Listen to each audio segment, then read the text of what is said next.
现在我俩很少出去吃饭了，一到周末我就去批发市场买点肉，回家炖上一锅。今天做了红烧排骨，真的特别好吃，做法也特别简单，绝对不输饭馆的。肋排洗干净以后，凉水下锅，先焯水，放点葱姜料酒。水开了以后，先把表面的脏沫子捞出去，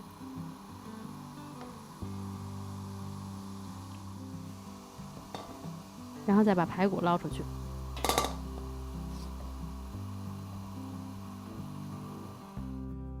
然后再用开水多冲洗2面排骨，洗干净以后把水沥掉。锅烧热，锅里放一些油，放几块冰糖，先炒糖色。冰糖放进去以后，调中火加热。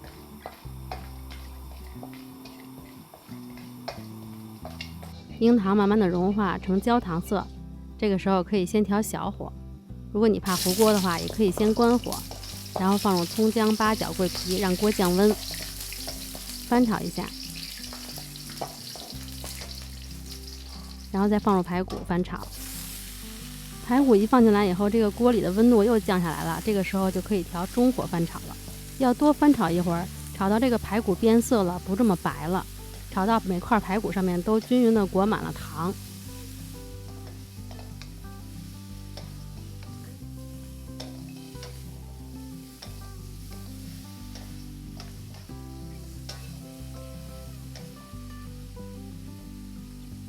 然后再放点料酒，翻炒1到2分钟。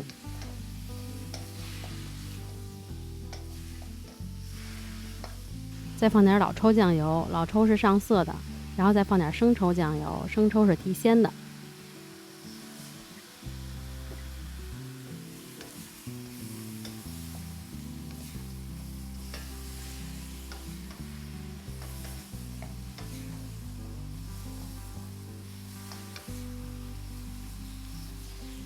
炒匀了以后，放刚刚煮开的沸水，没过排骨。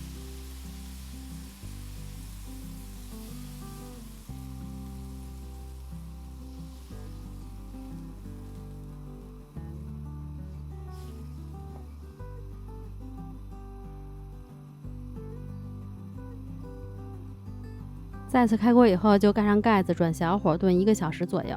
中途也要去搅拌一下，然后炖半个小时的时候放点盐。1个小时以后就转大火翻拌收汁。等排骨上均匀挂满了一层汤汁，这个红烧排骨就做好了，就是这么的简单，真的特别好吃。